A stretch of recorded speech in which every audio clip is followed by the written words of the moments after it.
There's a few different things. It was like a few different things that led up to it. But I'd gotten in a fight and then I got jumped. And I got beat up really bad, which was like the best thing that happened. Like sometimes you just need a punch in the face.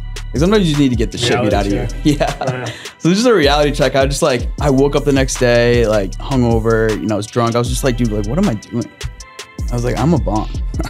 I was like, so then I just basically just quit smoking weed, like just quit everything and started going to the gym every day, working out again, eating cleaner, reading, developing myself, and yeah, it's an ongoing journey. All right, well, another episode of Adversity Kings. We have special guest today, a OG friend in the insurance industry and life. I would consider now, since I feel like I've spent a third of my life now knowing you for the last I guess fourth of my life for the last 6 years. So Anthony Billhimer out of Pittsburgh, one of my OG episodes too. Let's go, brother. How you doing? It's good. Good to be back on. Yeah, brother. Hopefully good to have better than last podcast. Yeah, good to have you back on. Glad you feel better. I know you ate some bad dog food, and now you feel better. So, Jonah, let's go, brother. Yo. Yes, I've seen your face all over the place. You're in the insurance industry actively right now. And how long have you been in the insurance industry? Dude, almost 4 years, 3.5. Let's go, brother. Congrats. 3.5 years. How old are you? 24. 24. So when did you get in? 20 and a half? So I got my license when I was 19, did the health side for a little bit, found out life insurance paid more, so then switched over here. I'm already curious. How'd you get into health? Dude, funny story. So actually the guy quit shortly after I got in, but basically I was actually at a pretty low point in my life where, hit rock bottom. I was just getting out of a phase where I was partying a lot, doing stuff I shouldn't have done. And, it was more so a path of just developing myself, spiritually, mentally, physically. And I was doing all the right things. I was reading, working on myself, started reading the Bible again, restoring my faith, eating cleaner, and just got completely sober. And I didn't have and I always knew, like when I was a kid, I always knew I wanted to be an entrepreneur, always knew I wanted to be successful, just didn't know what that vehicle was going to be. Yeah. So I reached a point in my life where, kind of re-engaged myself and came back, and I was pretty much praying for an opportunity, to be honest with you. Yeah. And had a buddy, he's like, dude, I got my insurance license. I made $1,200 this week. And at the time, it was more money than I was making. So I was like, well, are you guys hiring? He's like, well, yeah. I was like, bet, what do I need? He's like, we just got to get your license. This is what we do. Boom, boom, boom. Selling health insurance. So it was actually a pretty wild deal, because it was when I grew up in South Dakota, Sioux Falls, South Dakota, outside of there. So small town, like 1,000 people. Are you a Mormon? No. Oh, okay. That's Utah, bro. Oh, okay. I just figure everybody that's in one of those states is a Mormon. No, but middle of nowhere, Mormon, like right? Hillbilly state. And I was actually on the Nebraska team, selling supplemental health insurance policies to farmers in Nebraska. That's where I brought him up. Yeah, he kidnapped me, took me out to Nebraska. Lincoln, Nebraska. Really? So you lived out there? Yeah, 9 months. Yeah. How long did you live out there? Well, I never lived there. So I lived in South Dakota, right on the border, and I was on the Nebraska team. Yeah. So I would drive there every week, and we'd basically so we worked like middle Nebraska to the western side, so like middle of nowhere counties that like nobody had gone out to, and we'd stay in a hotel for the week and just work that county. Yeah, kind of like the pest control guys. I would imagine. Did you pretty similar. Out there? Dude, honestly, I loved it. Like I needed that. I needed it. It was very different. Like one day I was looking for like a McDonald's. They don't have at least the area I was in, there was like no local fast food. There was like a taco stand, but it wasn't Taco Bell. It was something so random. It was just. Oh yeah, bro. It's like all mom and pop diners, or like you'll be lucky to get a Subway or a Taco John's. Yeah. Interesting area. But it was pure bliss going out there. Yeah. Because it was just pure bliss, because it's like there's no distractions, nobody. You just basically just focus on yourself and focus on getting good at sales, and that was how I learned sales. Yeah. What was your turning point? You said you had hit rock bottom. What was it for you that made you realize like you wanted to turn it around? Yeah, bro, that's a good question. So what it was, I mean, honestly, it was a few different things. It was like a few different things that led up to it. But I'd gotten in a fight, and then I got jumped. And I got beat up really bad, which was like the best thing that happened. Like sometimes you just need a punch in the face. Like sometimes you just need to get the shit beat out of you. Yeah. So this is a reality check. I woke up the next day, like hungover, I was drunk. I was just like, dude, like, what am I doing? I was like, I'm a bum. I was like, so then I just basically just quit smoking weed, like just quit everything and started going to the gym every day, working out again, eating cleaner, reading, developing myself. And yeah, it's an ongoing journey. It's admirable because like I've done the complete opposite. Like Really? I feel like I was very steady when I was with him. And then one of my biggest regrets in life, I mean, and I'm not just saying it because he's been so successful, but leaving Arius when I did, I mean, I wake up every morning regretting it. The kids that I started with, to see how established they are now and successful, kind of like, throws me for a loop, try to picture where I'd be had I stuck it out. I'd be, 4 or 5 years in now? Yeah.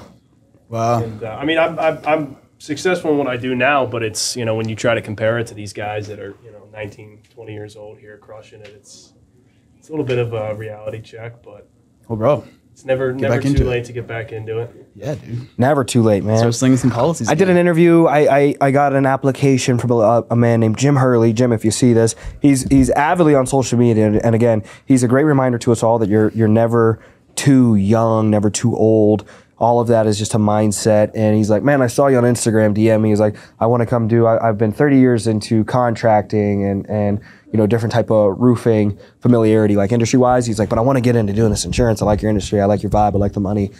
Comes in, the dude's in his, late 50s, and just ready to work, just hungry. And I was like, man, you got to respect the hustle. And I think the best time to plant a tree was yesterday. The next best time, or 20 years ago, they'd say for us. But the next best time is right now. You know what I mean? Today. So. Well, bro, you know what I love about this industry is like it's really one of those things that takes no niche special talent or ability to be successful at. Yeah. What I always compare it to, it's like, I mean, dude, I'm 5'6". Yeah. So like in high school, I wasn't the most talented in basketball. Like I tried, but if you give me 10 shots to make 10 free throws, like I might do it. It might be like it might not.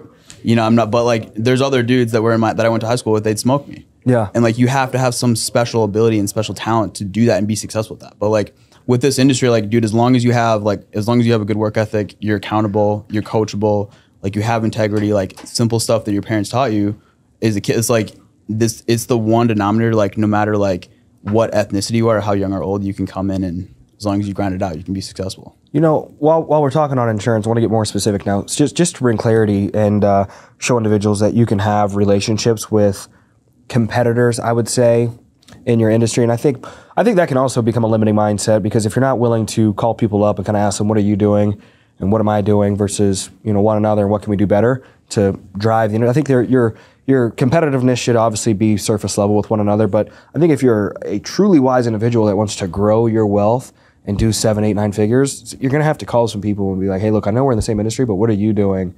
And I know we're competing, but what are some tips? And maybe you get some tips and some advice. But, I love the idea that I'm a captive insurance, franchise owner, and you're a brokerage insurance owner. You run your own franchise, your own type of business as well.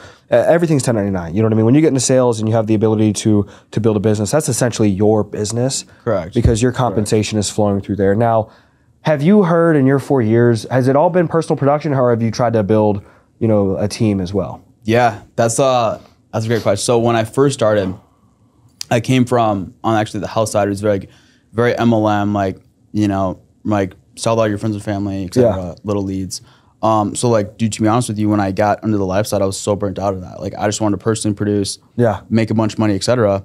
That I didn't hire anybody for like about 2 years. Yeah, which so was you made honestly money just off yourself for 2 years. Just off personal production. That was my first 2 years in the insurance industry. Really? Just off myself, yeah. Yeah, bro. Year and a half, 2 years into the business, you figure it was right when individuals started to come in like Anthony, that we actually skyrocketed, and the position's called a supervisor position.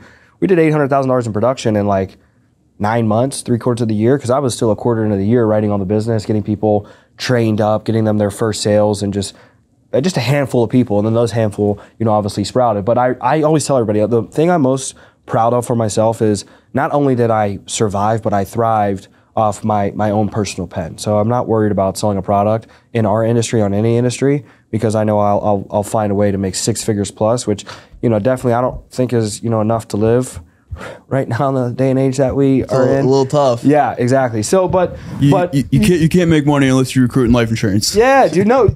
And I always tell people, it's like, if you are literally with a company that you only get compensated through recruiting, I don't care if it's life insurance, if it's backpacks, phones, you know, I don't care what service or product. If the compensation is swayed heavily by some type of recruiting revenue generation that isn't just like adding to sales revenue, then like, oh, just sign this. You're in a scam. But anytime people are like, oh, life insurance is a scam, you're recruiting, it's like, we lose money when we hire you. It's an investment. We're investing our time, energy, leads into you. You know what I mean? You might pay a couple $100 for an insurance license, but I don't see $1 off that. That goes to the Department of Insurance. Now, when you did shampoo with your friend, you know what I mean? Or you did this and that. Door-to-door knives. Yeah. I don't know if you may have bought a starter package that was 10 times more than Mary Kay that you got or whatever. I have no idea. You know what I mean? But like here, you're not required to buy a policy, life insurance. You're required to get an insurance license, and then the rest is on you. But that training, you know, that provision, like I see you guys training. You have some type of office space you're utilizing as well. So it's like somebody's investing into that. If everybody's pitching in, if you're just pitching it, it's somebody's taking care of it. So, you know, when people are like, man, you know, you're just making money. It's like, no, we're not making money off you yet. Hopefully.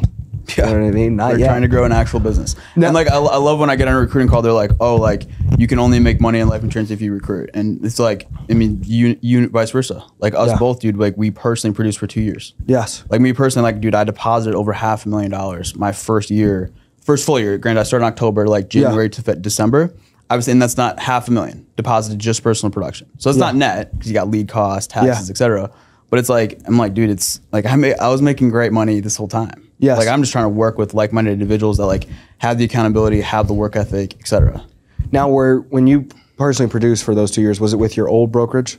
Yes. The one we talked about off camera? Yes. Okay. And out of curiosity, what caused you to leave? I understand a lot of things I chalk it up when there's a star. I feel like you're a star.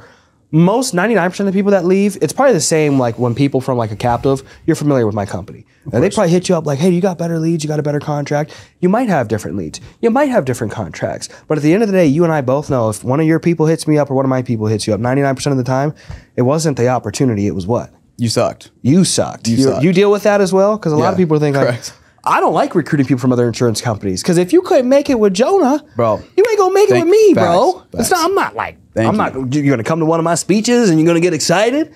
And ain't gonna help you make dials. And ain't gonna help you get referrals. And ain't gonna help you research your product and be able to understand what you're talking about and actually help people and add value. So I wanted people to hear that from your perspective. What was it though? Because you're a star. What was it that took you to go to another vehicle? Yeah, I mean, it was basically, you know, I'm careful what I say, not to disparage anybody, but it's just like my mind is always, you know, what's best for myself and the team. Like what's best for me and my agents. Like what's going to put me and my family in the best situation. Yes. And the people that I'm associated with and in business with and responsible for. And if a better opportunity arises in terms of, you know, like pay, control, ownership of your business, et cetera, then I'm simply going to do that. Yes. 1,000% agree. So, you know, like what puts me and my group in the best situation.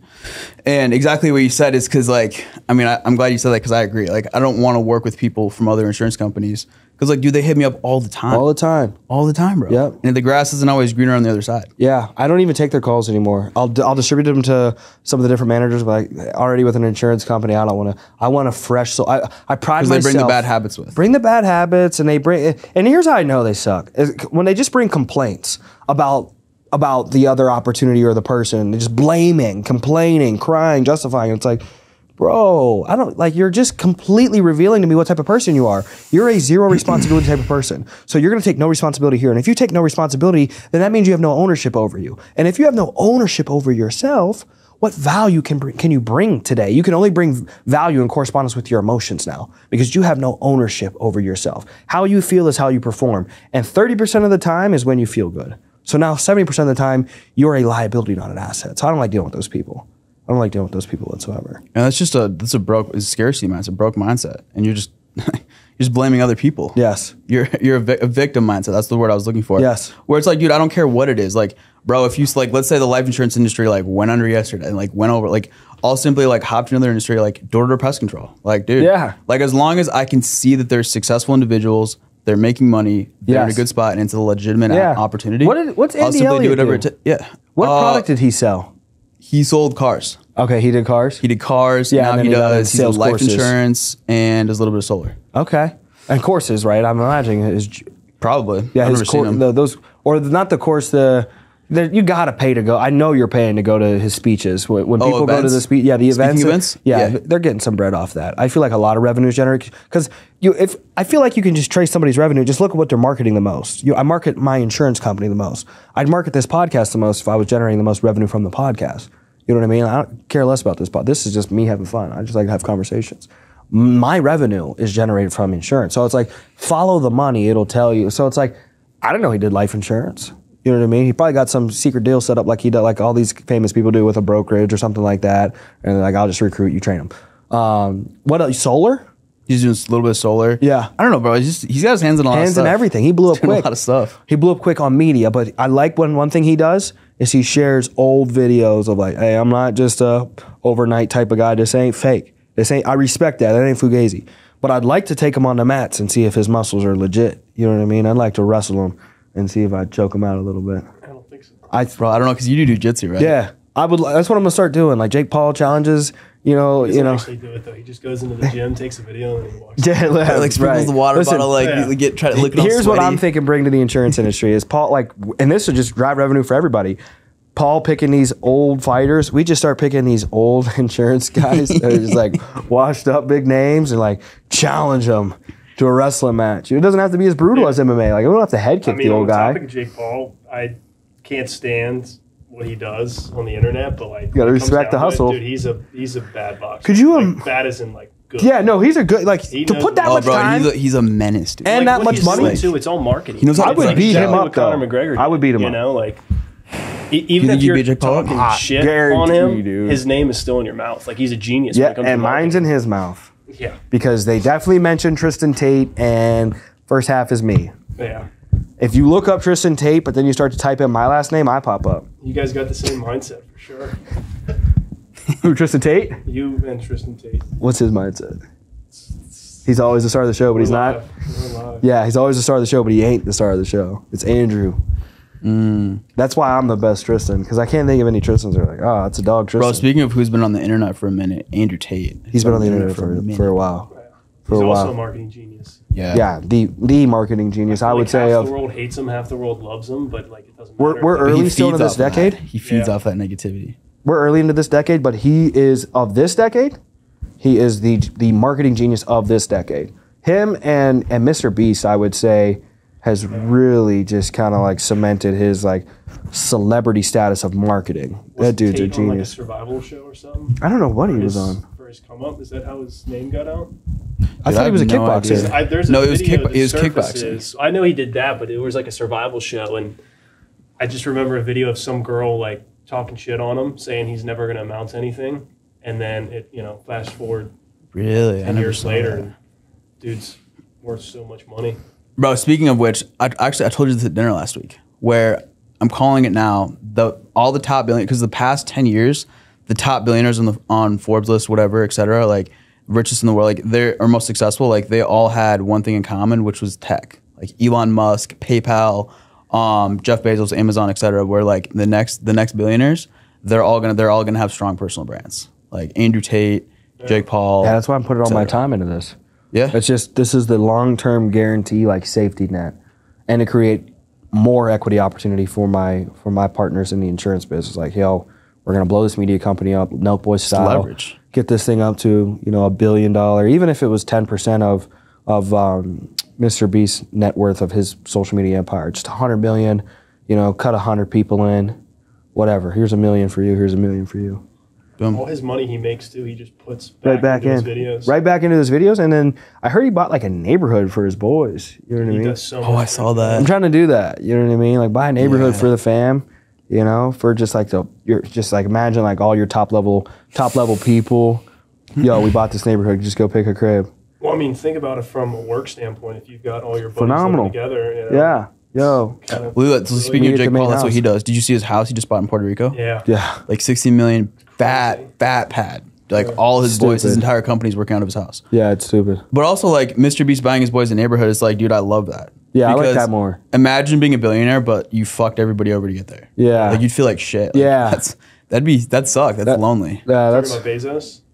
Oh, I wasn't referring to Did you anybody watch his specifically. movie? I didn't No. realize his. I mean, he kind of did the same thing. I forget who it was. Seriously. It was one of his lead guys. They were working out of his garage for the longest time. It was right when he changed the name. I forget what it was, but he picked Amazon, and it was right when he changed his name. It's towards the end of the movie. Bro, But same with Mark Zuck. I think he wanted like a 10% equity raise, and he just denied him, told him no or whatever, and he ended up leaving. And I mean, I can't remember the exact percentage he was at, but even if it was 5%, the dude would be worth billions right now. Wow, with bro. How it blew up. Mark Yeah. Zuck. Dude, Zuck. and you know what I found out today, actually, speaking of which, one of my reps told me in the office, and I don't know if I believe this. You might have to fact check this. But the CEO of Gymshark, Ben, what's his last name? I don't know. I know who you're talking about. Yeah, I can't think of his last name, but apparently it was like him and a partner, bro. And apparently I'm gonna have to watch this podcast his partner went on, but apparently he just completely effed his partner out of the business. Yeah. And now he's a billionaire. He's like the youngest billionaire in the world. Wow. Yeah. The partner didn't sue or anything? He probably. Yeah. He probably got a couple The mil out money of you it. have to But spend to do that. yeah. I mean, when you're suing somebody that high caliber, like they could probably just ride you out in court until the fees pile up, and you just say it's not worth it anymore. Yeah. Keep taking loans out. That's what I used to do in the gambling days. Yeah, figure it out. Keep taking them loans out. Take a loan out, gamble it again until you win it back. Take them loans out. Dude, so for my guys that are going to go back and watch this, just out of curiosity from you, some of the funny stories that we can share from being in the field. I mean, And I don't you sold in the field allowed ever? to share. No. In person? No, not anymore. Have you ever sold in person? Oh yeah. Okay. First like 3 years. Okay, I was going to say, oh, dude. 3-4 years, almost 4 years. I was like, yeah. you're a dog. And I was like, oh, you never That's did it in another person. reason why I regret leaving. Right when I Dude. left, it was right before COVID had spiked. Yeah. The way I looked at it, so growing up, my family's always been in the casino business. Like Mm. my mom, my dad, my mom and dad met on a cruise ship. My mom was a cocktail server. My dad was a blackjack dealer. His mom, my mom's dad, stepdad, like everybody, even our neighbors to the left and the right, everybody worked at a casino somehow. And it was all subconscious because when you're that young of a kid, I was 6 years old, we'd go out to Vegas or Reno or wherever my dad was working at the time, and he would just walk us through the casino. And, if you know anything about casinos, you got to be 21 to get in. So Yeah. it almost became like just my normal lifestyle, but I was so young that I didn't understand what a casino was. So when COVID had hit, I was, selling door-to-door insurance. It wasn't virtual. And back then it was a lot different because if you've got an appointment in Weirton, West Virginia at 4 o'clock, and then you got another one at 5 o'clock an hour away, if they no-show you at 4 o'clock, you're either getting to the next appointment really early or you see them, it runs late. Like it was very hard to coordinate your days, because you can't get everybody in Weirton to meet you at the same times. You're relying off their work schedule and their kids or whatever they got going in their lives. And when COVID hit, I was like, virtual wasn't even an idea yet. And I'm just thinking in my head, like, nobody's going to have money to buy insurance, because it was a hard product to sell. I did think that. Back in the day, we were all 20 years old, and I was like, oh, dude, I'm going to just have to make some shit up. And I told them, I was like, we're going out to Nebraska. They have jet unions, because, that's what we build off of here. We got the union relationships. I was they have jet unions. It's these guys, and they operate on jets. Like, they all believe it. Tristan would say anything to keep us. They all believe to it. keep us. We went out there. It's just your typical going under. child safe will kid. You know. Oh, my I was goodness. like, they're like 3-year-old "What the-" leads, They're like, oh my god. I did get the first sale. Yeah, And, you did he get the cooked first sale. me, I asked for a medium steak. He Yeah. cooked it, well done. I want to make sure you no. weren't going to die. You were the only producer at that point. So I got to keep him healthy. yeah. Yeah, but no, I had. That's right when I left was when COVID hit. I just didn't think people were going to be buying life insurance, and there was a casino about an hour away that was opening up, and I was like, In my obviously, hometown. Yeah, Really? Yeah, my hometown back he in the actually. day. I think it was like the Yeah. first week we opened. He came and visited. Yeah, Where are you dude, from? I've gone so many times. Greensburg. Pennsylvania. Really? That's one Yeah. thing that I respect out of him too is, I wasn't his first recruit, but they could say one of the first 5 or 10. But even when I left, I didn't do it in a disrespectful way, but he stayed, in contact. And looking back at it 3 years later, I have a job now still in the casino industry, but I have so much free time. And I was looking at it my boy's still doing this. He's extremely successful, and everything's virtual now. It's easy to get back into. Such a come up. I've been considering it, but I mean, it wouldn't be the case if he didn't keep in contact. I have friends that I have from high school that my birthday comes around and they text me, and this somehow remembers it every year. I keep it in my calendar. Hey. So I had a birthday growing up that like only my mom and my sister told me happy birthday, and it was like high school, dude. Like I should have had friends, so like I must have pissed everybody off or something, and nobody told me happy birthday. And I just remember just getting like into sales, and I just like a small moment. Like I remember telling myself, like, man, if I ever do something special, I want to like. There's things I want to know. Like I want to know people's names. I want to come up with like nicknames, make them feel important. Things that like. I maybe didn't necessarily didn't like didn't have, but like wanted. You know what I mean? Just had importance. Just making people feel important. The birthdays, I just love telling people happy birthday. It's one of the first things I do, honestly, when I wake up. People think it's like the Bible verse. I actually go on Facebook and I click birthdays. And it shows you everybody's birthday for the day. And I'll send out random people, don't even know. Just like, you know what? I feel like she's kind of cute. Happy birthday. Happy birthday. Yeah. Bro, shout out to my girlfriend Claudia, dude. What happens if they're not cute? Still wish them happy birthday. Nope. Bro, shout out to Claudia because she's got everybody in the office like locked in her calendar. Like nobody's birthday's missing. Like we can't miss birthdays. We bring them in cupcakes, You bro. got it, yeah. The candles. And if you're having a real good month, here's some money. Here's a chain. Bad month. We're not even singing, dude. Happy birthday. Get on the phones. Happy birthday. Happy birthday. Get on the phones. Dude, but funny stories. What's the funniest story? I don't know. I'm trying to think of funny, but with also us appropriate to say at the same time. I don't know what you didn't go over the T's and C's of this podcast. I don't know what I'm allowed to say. I think the funniest one is when you called that appointment when the people thought. I told that one on the last podcast. We did? But, I mean, I'll say it again. I don't know if you ever heard. You'll appreciate it if you've done door-to-door sales. Oh, yeah, bro. You know what a child safe kit lead is? Yeah, he definitely does. So we had so many of those, and he gave me a batch of leads in West Virginia. West Virginia seemed to be the state I ran in a lot, which there's funny stories with. If you think about the type of people that live in West Virginia, and then Tristan coming on appointments with me would make for some very unique appointments. We'll leave it at that, dude. Yeah. But I got called some great things, guns pulled out, all of it. I had people slam the door. Like I had appointments set up with people, and I'm like, are you ready? They're like, yeah. I'm like, let me go grab my supervisor. I'll be right back. Go to the car, grab Tristan, walk up. They see him. They just close the door. Yeah. Like it was tough. And my supervisor's costing me money, because I knew I was going to sell that guy. But, yeah, right. Yeah, no, so I had an appointment set up. I was out door knocking one night, set an appointment for the following day. And I go there. It's like 7 o'clock at night, so it's, dark outside.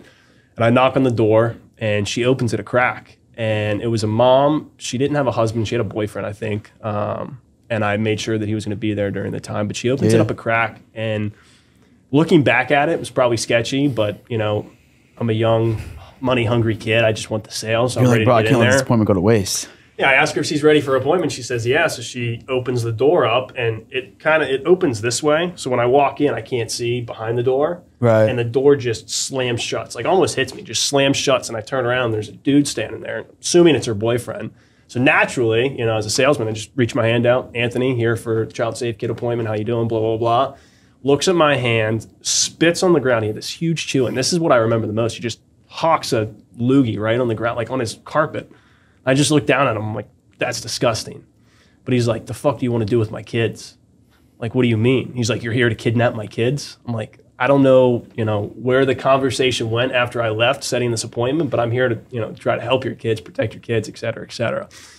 Oh, shit. Push comes to shove. He eventually lifts up his shirt. He's got like a 9mm in there or something. I don't know. But he's basically like, he's threatened me. He's trying to strong arm me, blah, blah, blah. At this point, I'm trying to leave. Turns, locks the door from the inside. So at that point, I'm in West Virginia. I don't know these dudes. It's a trailer park. Like, it's very sketchy.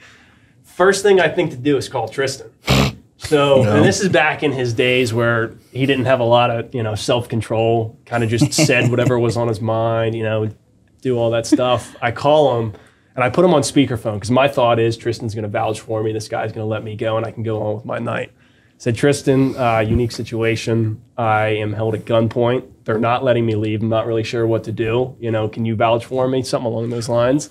He's like, this is what you get for trying to go to people's houses and steal their kids, and then just hangs up the phone. So now it's raised their suspicion even more. You know, I'm trying to convince them that he's who he is, and he was just joking around.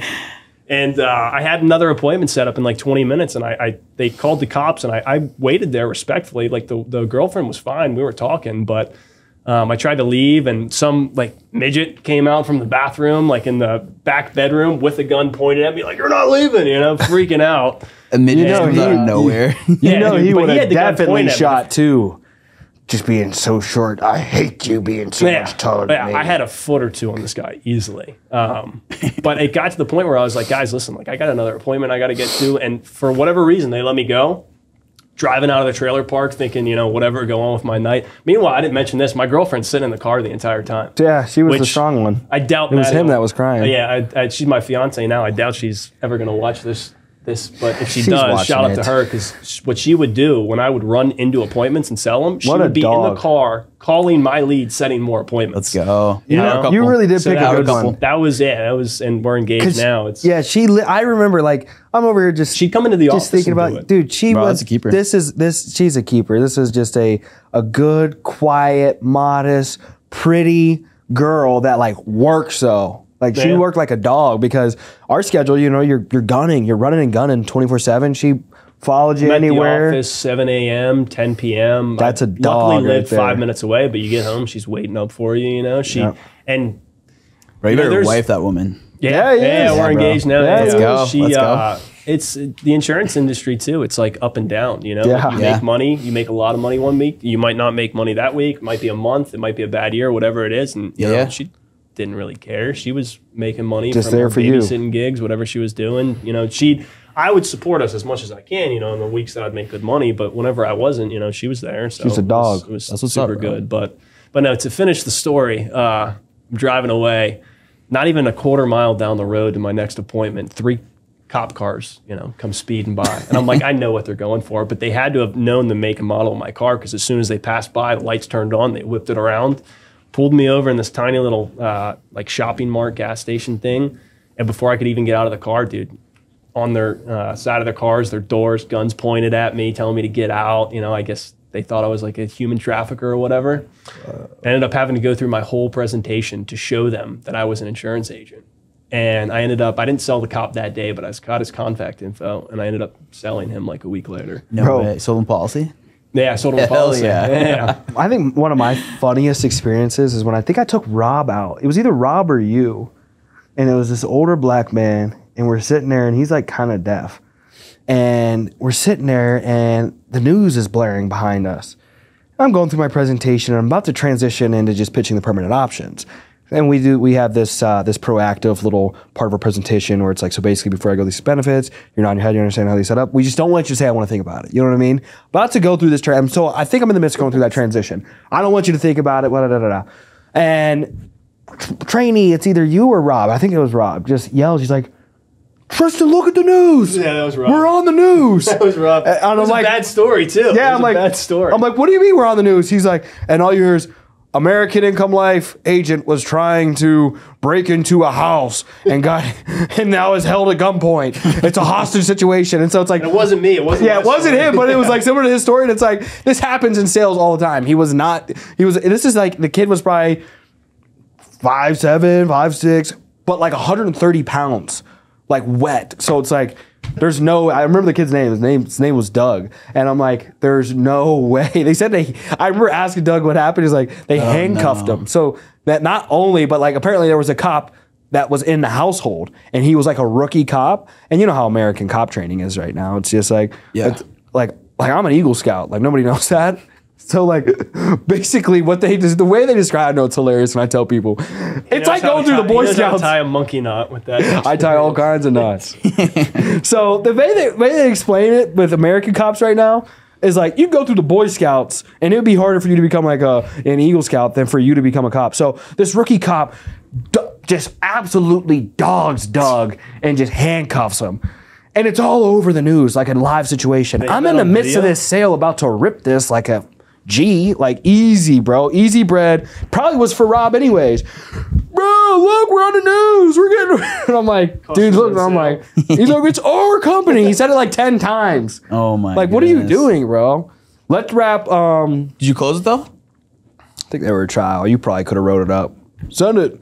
You guys got those different carriers. Hey, you get it to 1,000 years old and we'll send your premiums back. I'll be like, how the you guys able to do that? Hap them up. Hap Yeah, anybody up. bro. Closed. He was, I think it was the policy he wrote under me. Remember that one I closed and He threw was, up? like, super sick. Like before we even got to the appointment, we had to drive up to like Erie. You're definitely going to need this life insurance now. So like Throw Erie up on from him. Pittsburgh's like a 2-hour drive, and he would always make me drive, Yeah, honor. and he'd sleep in the car. Oh, I would read. He would not read, dude. He was. I'd read Mandarin. Performance-based job. Yeah. I You used gotta to be put stuff rested in his up. mouth while he slept. I'd read Mandarin. I learned Mandarin, but I forgot it. Oh yeah, dude, I got videos of him sleeping with his mouth open. That's weird. You got videos of dudes sleeping? Weirdo. Yeah. Got worse videos than that. But yeah, no. So we're on our way, and he's like coughing, hacking up along. I'm like, dude, are we good to like do this? Like, I don't want to go into a house with you, sweating profusely because he had like the Sweat. the cold sweats. But we go into this house anyways, and I mean, it wasn't even like an I want to think about it. It's just like he did his thing, sold them. We're walking out to my car, yaks all over their driveway. Wow. Yo, we want And to I'm like, cancel. I'm walking back to the door to knock, ask for some paper towels because we'll clean it up. He's like, no, let's get out of here. I want to hear your craziest story before we wrap up. Oh, dude, let me think about it for a sec. Shoot. Bro, I know I have them, like, put me on the spot here, dog. So there was actually one. First one comes to mind, Southside Chicago. It wasn't too crazy, but I actually have a couple interesting ones in Southside Chicago. No way you O-blocked. Yeah. Dude, I used to only work Southside. Well, I could see them you wouldn't get mixed up for anybody. Bro, black women love me, dude. Yeah? Yeah. Like they'd buy Come the here, fattest white policies. chocolate. Tell him with like women like 85 and older. Come here, white Yes. chocolate. Only 85 and plus. Yeah, just 85. For yes. some reason, the 7-year-olds don't like me. Yeah, I don't know what it is, but Okay, so this woman, what happened? and no, so it was a guy, and like, dude, I went out this day. I had like, dude, I would go out. I'd have like 8-10 appointments on the books. Yeah. And I would just like go to like whoever like was there, and it's the last one, bro. And I would always show up to the last appointment. Like, I didn't care. You have to, dude. So it was like I had him booked for 8. Showed up at like 10 p.m. Yeah. So I was like, and I was like, it was running way behind, and the dude, I rang the doorbell. This was like in the hood. It was sketch. Like I probably shouldn't have been doing this, but I was just like same type of thing, like young, just like trying to like stack it up, stack up the day. And adrenaline, when you're on a sale, like adrenaline's pumping. You're like, dude, I'll close anybody. Especially if you get out of a sale. Yes, You're on to bro. the next Yes, one. exactly. So like, I had some momentum. I was like, all right. So I'm like, dude, I'm pulling up. So it was like in the hood, bro. And I pull up, park down the street, knock on the door, no answer. Knock on the door again. And there's like this dog was just yelling and like, and it's like, and then the guy opens the door and like I see somebody like peek through the window, so I ring it a third time, and the guy opens the door really fast, like, who is it? He's got a gun pulled. I'm like, shit. I'm like, yo, it's Jonah for underwriter for the mortgage protection. He's like, oh, why didn't you tell it? Come on in, man. Complete switch. Just a complete switch. I was like, oh shoot. Dude, I'm trying to think. Honestly, I know I have crazy stories. Like, you just gotta give me a sec to think. Another one, not crazy story, but I sold Little Dirk's baby mama's brother That's dope. outside of insane. Southside Chicago, like in a nice neighborhood, but like right outside of it, just south of here, and lived dope house, like modern house, owns a bunch of nightclubs around the city. And then I ring the doorbell and he's like, yo, I'm 2 minutes out. Pulls in hot in the blacked out range, hops in, walk in the house, and he just moved in. And dude, this guy, like, I was in there for 3 hours because he would get declined with every single carrier I tried. Because like he had like felonies, like gang affiliation, like armed robbery, et cetera, et cetera. I finally got him a Forester's, but it was like I was in there for 3 hours, dude. And he wanted it too. Yeah. Because that's always the toughest. He wanted like, it. And you can, like, I kind of experience that sometimes too. Like when you go into a house and you're writing up life insurance, you become familiar. Like you can kind of look at somebody and get an idea whether or not they're going to qualify. You walk into those houses where they got those, automatic chairs that go down the stairs and they walk to the door and they're like 400 pounds. You can automatically, kind of assume. And no disrespect to people like that, but like, you're there to sell a policy. And when you can't sell now, you got to switch it to like, do they have kids? Do they have a husband I could write up? Because you're trying to get the family protected in some way. And you're not just trying to sell them just to make money. It's not about that. You're trying to make sure that, the family's protected in some sort of way because No, And 100%. That's dude. how I feel like you get successful in that industry is you got to do the right thing. Because there are kids that come in, that give the insurance from an outsider's perspective. Now that I'm not in it, you got kids that come in that are just money hungry and they don't care about who they sign up. And they Bro, give you have to care about your clients. You got to be they passionate give it a about bad the product. name, but that's the way to be successful is you do the right thing. Because you do the right thing, they're going to refer you to somebody else. And you get a referral Well, chain. dude, I was just on a recruiting call today with an agent, and I was like, yeah, we were in sales, like, yeah, we, et cetera, like, we're trying to make money, but it's like at the end of the day, like, I couldn't think of anything more important we could be selling than protection for somebody's family. And there's been times where like I could sell somebody and they were already protected enough. I'm not gonna put more on them unless they want it that bad. But straight up with them, like, hey, you're good. Your house is taken care of. You've got a 10-year term plan that's going to take care of your kid's college tuition if for some reason you die before. Like all the boxes are checked. If you want more, awesome, I'll write you more. But I'm telling you, you're fine. Yeah, just putting people in a good spot and just acting in integrity. And dude, I've seen firsthand what that looks like. Yeah. Where yesterday was actually my mom passed away 10 years ago. Like yesterday was her anniversary. Bro, I seen that. Wow. I wanted to ask what was, if you don't mind sharing, what happened. Yeah, so she actually, what happened was, so I was 14 and she got colon cancer. But by the time we had found out, it was already stage 4 and already spread to most of her body. So she actually passed away 3.5 weeks after we even found out. And she never left the hospital. And I was the oldest. Like, I come from a big family. So I have 5 younger brothers. Wow. And I mean, just like, thank God it wasn't my dad. Like, she wasn't working at the time, but just seeing what that looked like, at the age of 14 with like a bunch of younger siblings, like my 2 youngest, like they don't even remember her. Were you close with your mom? Yeah, I was homeschooled until 8th grade. So we were super close. So that was really hard. It took me a long time to get out of that. It's no wonder why you're a dog, bro. Yeah. Both my parents went away for a little. My mom went away first for like a year and a half, 2.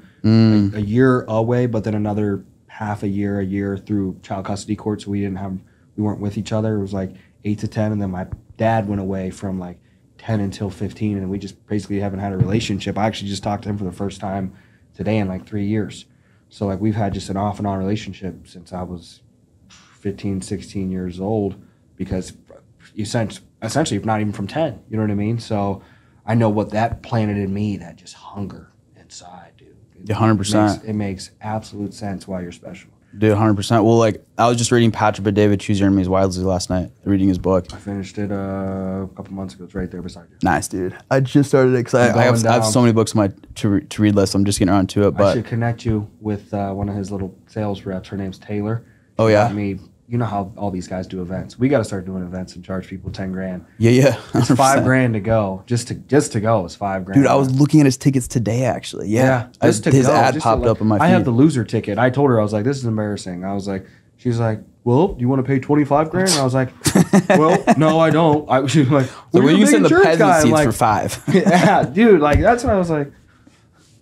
It's already like, I don't know anybody else paying $5,000 to show up for an event. You know what I mean? That's not even getting flown there. It's $5,000. He brings in before flight, before food. I'm gonna want to do something bougie down there, So it's like it's a $10,000 trip, So, but like it puts into perspective of just life, dude, and that dog inside you. So 100%. Your mom passes away, and it just rocks your world. When do you really feel like do you ever get a hold of it? Like, do you ever feel like you're back to normal?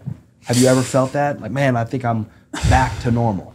Oh man, I've never been asked that before, to be honest with you. I mean, it's like I'll always miss her, and you I heard that. It doesn't get easier, that you just start to get more and more used to it, and time stretches away from that day.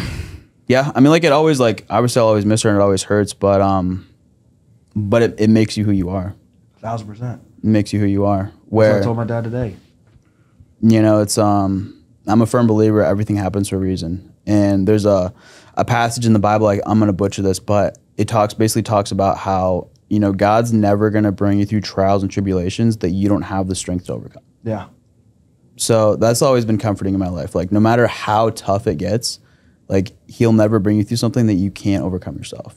And, going back to Patrick David's book, he talks about in the book how, a key metric to being a successful individual in life is like, having someone that gave you unconditional love, but also going through tremendous suffering in your childhood. Yes. And those two things combined, just exactly what you said. Yeah. Brings out that dog in you. 1,000%. As we wrap up, what's your favorite movie? Oof, Wolf of Wall Street. Wolf of Wall Street. Classic. Second favorite movie. Oh man, bro, Star Wars. I'm a nerd, dude. Yeah, Star Wars same. was my jam as a kid. Lightsaber's $1,000. Really? Yeah, Oh, it's like that's dope. it's like Just missing the essentially- lightsaber. Just part. missing the. I mean, the saber's down there, but it's pure. You know what I mean? Like Dude, this- you got a dope setup here. Yeah, you it's guys a pure you got some saber cool right stuff. there. Yeah, absolutely, brother. You got the fucking Guardians of the Galaxy. You got your Star Wars up there. You got some Dragon Ball Z scattered around. Let's I'm a go. big movie fanatic. See, I've never been into the sci-fi stuff. Yeah, Every you're time we do movie nights, Scorsese. back when you I like worked, the it's- Italian movies. Yeah, not sci-fi. Yeah. I'm not Star Wars, Star Trek. Oh, you're a Anytime loser. like Dune comes out, he's like, "Let's go see Dune." I'm You're a like, loser. I don't want It to is see what that. it is. What Do do you you- want to say? Anything else to add, guys? I gotta quickly throw a suit on. We got a meeting starting at 7. Yeah, Anything else? any sports Bro. bettors out there, Sports bettors? message me for Message sure. you. Where can they message you? Anthony Billhimer. Instagram, Anthony Billhimer 14. What about you? People want to get into insurance. They want to work with you. What can they hit you? Text me 605-400-6716 or hit me up on IG, Jonah Lewis. But appreciate you having me on the pod, brother. Yeah, brother. Seriously. You guys, if you need me, just call me. 911. All right, we're out.